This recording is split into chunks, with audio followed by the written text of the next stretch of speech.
আসসালামু আলাইকুম রহমতুল্লাহি বাবরকাতুহ।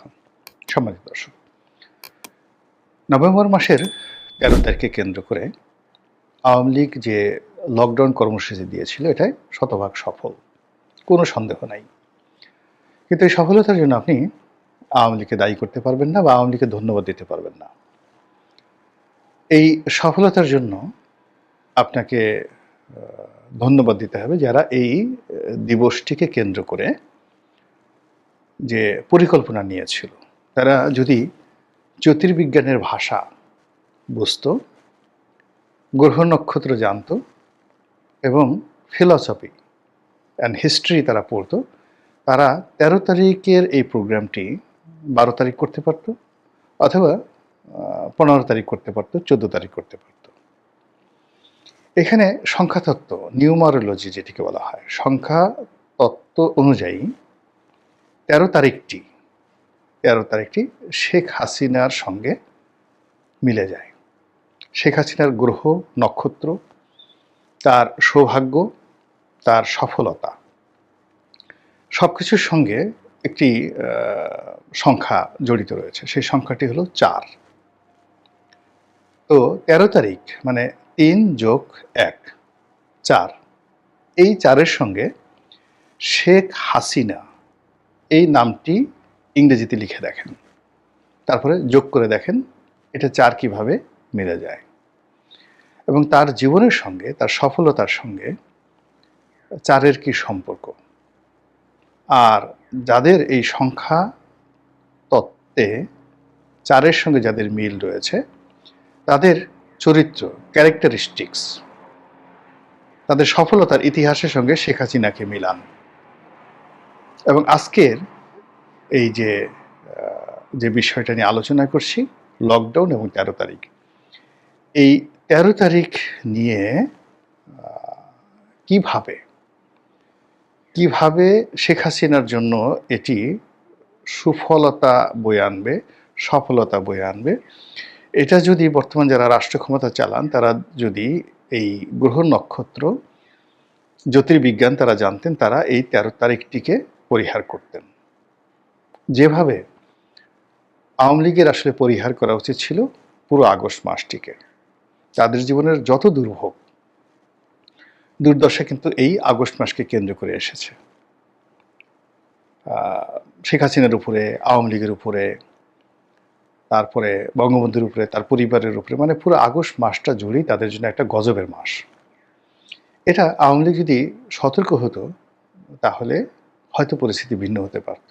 তারা এই আগস্ট মাসের মানে আসছে তাদের সামনে, তারা যদি জুলাইতে প্রস্তুতি নিতে পারত, নিজেদেরকে কন্ট্রোল করতে পারত, এমনকি নিজেরা যদি হিজাব পরে থাকতো, মুখ বন্ধ রাখতো, তাহলে এই ঘটনাটা ঘটতো না। কিন্তু প্রত্যেকটা লোক উত্তেজিত করেছে। আবার একই অবস্থা এই যে ১৩ তারিখকে কেন্দ্র করে, ৪ সংখ্যাকে কেন্দ্র করে, শেখ হাসিনাকে কেন্দ্র করে যে একটার পর একটা ঘটনা তারা সিদ্ধান্ত নিচ্ছে। তো এখানে আসলে সরকারের যারা লোকজন রয়েছে তারা মনে করছে যে এখন আমাদের হাতে ক্ষমতা, আমরা যা ইচ্ছে তাই করতে পারবো। বোঝার চেষ্টা করুন, পৃথিবীতে কিছু অপার্থিব বিষয় রয়েছে।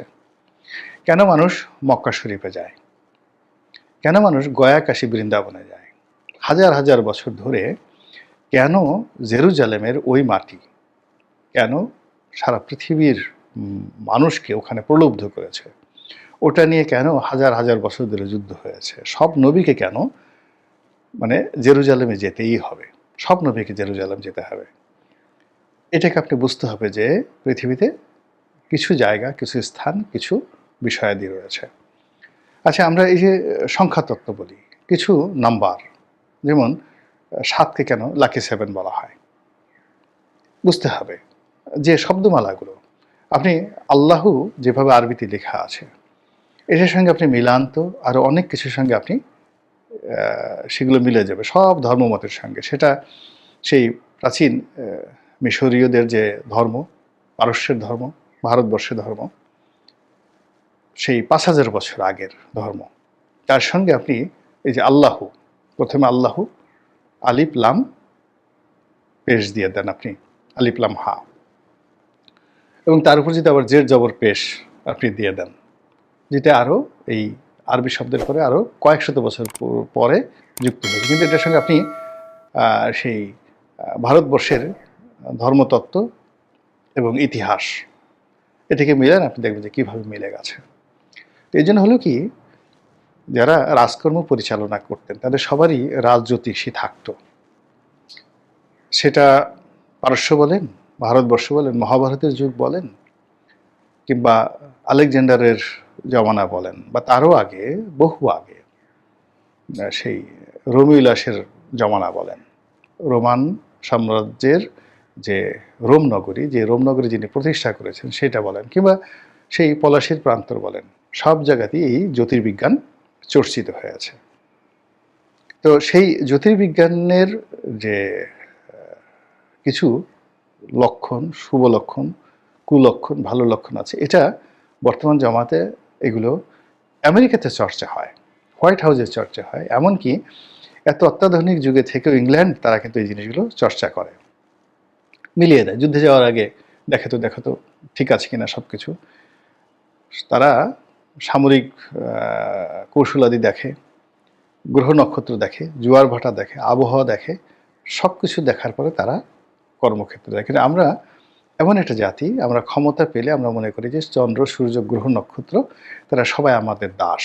বৃহস্পতি আমাদের দাস, শনিও আমাদের দাস। যেভাবে বলবো, যা শনি, অমুকের কপাল পুরায় দিয়ে আয়, বৃহস্পতি যা যা যা আমার কাছ থেকে চলে যা, বা আমার কাছে আয়, মানে সব কিছু এই জিনিসগুলোকে আমরা বলি যে এটা বিশ্বাসই করা যায় না। অথচ এই জ্যোতির্বিজ্ঞানটি নিয়ে মুসলমানরা যত কাজ করেছে, বিশ্বাস করেন মুসলমানরা, সেই মুসলমানদের যত রকম বড় বড় পণ্ডিত, আপনি জাবির ইবনে হায়ানের নাম শোনেন, তারপরে ইবনে সিনার নাম বলেন, এরপরে আল বিরুনি, তাদের নাম শোনেন, তারা সবাই কিন্তু বড় বড় জ্যোতির্বিদ ছিলেন, বড় বড় জ্যোতির্বিদ ছিলেন।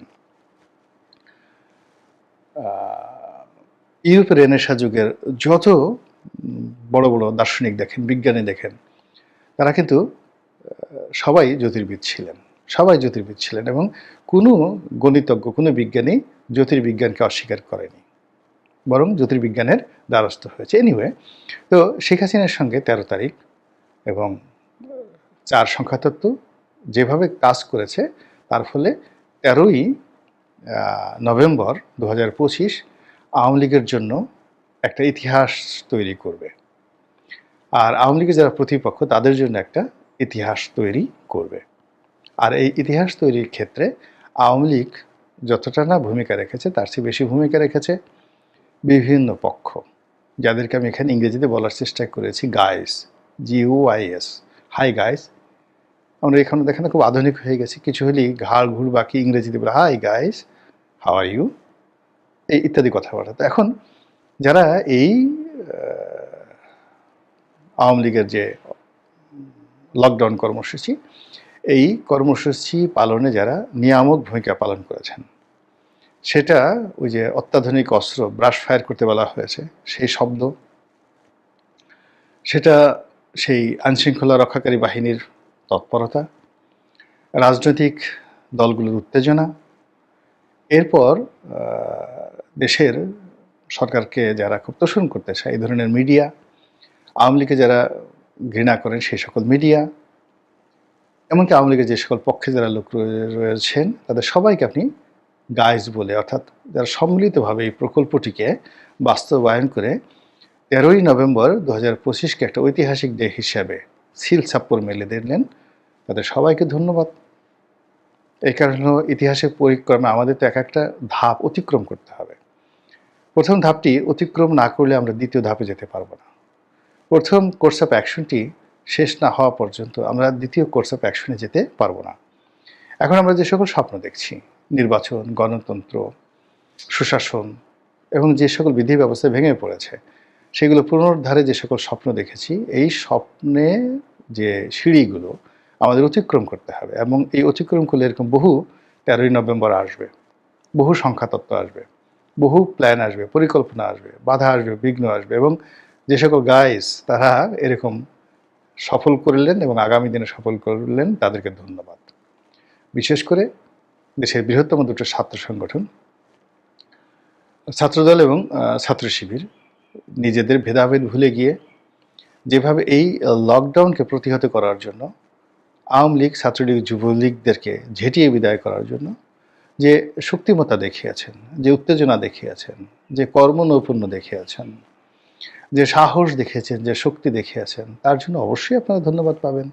এমন ধন্যবাদ ভবিষ্যতে আপনি দেখবেন যে যদি আওয়ামী লীগ কোনো কারণে ফিরে আসে এবং তাদের মধ্যে ন্যূনতম মানবতাবোধ থাকে এবং ন্যূনতম বিবেক থাকে, বুদ্ধি থাকে, প্রজ্ঞা থাকে, মেধা থাকে, তারা আজকের এই দিনে ছাত্র শিবির এবং ছাত্রদলের যে সকল বীর সেনানী আওয়ামী লীগকে বাস দেওয়ার জন্য চেষ্টা করেছেন, তাদেরকে এনে পুরস্কৃত যদি তারা না করে, তারা আবার সে বিপদে পড়বে, আবার তারা ক্ষমতাচ্যুত হবে।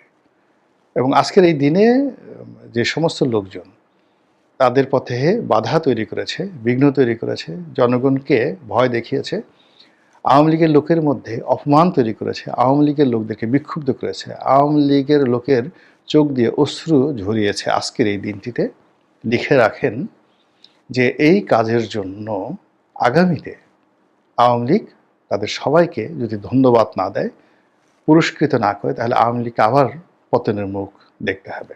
এই কারণ হলো আজকের এই দিনটি দিয়ে আমি তো বললাম যে একটা ইতিহাসের সন্ধিক্ষণ রচিত হয়ে গেল। এই দিনে তিনটি রাজনৈতিক দল, এনসিপি, বিএনপি এবং জামাত, তাদের বুদ্ধি, প্রজ্ঞা, মেধা, এটার একটা যাকে বলা হয় কসরত, এটা আমরা দেখতে পেলাম। এই ঘটনার মাধ্যমে সরকারের সক্ষমতা এবং আগামীতে সরকার নির্বাচন করা বা না করা, নির্বাচন পরিচালনা করা বা না করা, এবং আওয়ামী লীগকে দমন করা বা না করা, আওয়ামী লীগকে মোকাবেলা করা বা না করা, কাউকে বিএনপি, জামাত বা এনসিপি কাউকে সাহায্য, সহযোগিতা বা ফেভার যেটাকে বলা হয়, এটি করা বা না করা, এই ব্যাপারে তাদের কতটা শক্তি আছে, সামর্থ্য আছে, ইচ্ছা আছে, অনিচ্ছা আছে, পারঙ্গমতা রয়েছে, এটি আজকের এই দিনে মোটামুটি নির্ধারিত হয়ে গেল। এরপর আজকের এই দিনের মাধ্যমে কিছু বন্ধুত্ব হলো, কিছু শত্রুতা হলো, কিছু ইতিহাস তৈরি হলো, যা কিনা আগামী দিনগুলোতে রাজনীতিতে আওয়ামী লীগকে যেভাবে অপরিহার্য করে তুলবে, তার জন্য নিঃসন্দেহে যারা বিএনপি এবং জামাতের যারা লোকজন আছেন তারা ধন্যবাদ প্রাপ্য। আমি দেখলাম যে একজন তরুণ সাংবাদিক, যিনি সেই জুলাই আগস্ট বিপ্লবের বহু আগের থেকে সামাজিক মাধ্যম দাপিয়ে বেড়াতেন ইন এ পজিটিভ ওয়ে, তারপর সেই জুলাই আগস্ট পরবর্তী সময় তার সঙ্গে দেখা গেল যে জামাতের বট বাহিনীর একটা দূরত্ব তৈরি হয় এবং বিএনপির পক্ষে তিনি সর্বশক্তি নিয়োগ করে প্রচার চালাচ্ছেন, প্রোপাগান্ডা চালাচ্ছেন। তো তিনিও আজকের এই দিনে বিএনপির কিংবা ছাত্রদলের যে সফলতা, পারঙ্গমতা, এটা দেখে তিনি অবাক হয়েছেন। অবাক হয়ে তিনি সেই যারা আজকের এই সফলতা দেখিয়েছেন তাদেরকে গার্লস, গাইস, আমি যেটাকে গাইস বললাম, তাদেরকে তিনি গার্লের প্লুরাল শব্দ girls, hi girls, thank you girls, এরকম মানে কিছু শব্দ তিনি ব্যবহার করেছেন। তো তার দ্বারাই মূলত আমি আসলে অনুপ্রাণিত হলাম আজকের এই ভিডিওটা করার জন্য। মহান আল্লাহ ভালো জানেন আমাদের তকদির কি আছে। তো সেই তকদির নেহি খুলতি, মমতাজ নেহি মিলতি, এটা লেখা লিখেছিলাম অনেক আগে। তো সেইরকমভাবে তকদির যখন খুলে যায়, মমতাজ তখন মিলে যায়। যারা এই কাহিনী জানেন তারা তো জানেনই, আর যদি যারা না জানেন তাদের জন্য হয়তো আগামীতে আবার এই কাহিনী বলবো। তকদির নেহি খুলতি, মমতাজ নেহি মিলতি, এটা বিখ্যাত লেখা লিখেছিলাম বাংলাদেশ প্রতিদিনে। তকদির নেহি খুলতি, মমতাজ নেহি মিলতি। তো এরকম একটি অবস্থা এখন রাজনীতির তৈরি হয়ে গেছে। মহান আল্লাহ আমাদের সবাইকে হেদায়েত দান করুন এবং হেফাজত করুন। আসসালামু আলাইকুম ওয়া রাহমাতুল্লাহি ওয়া বারাকাতুহু।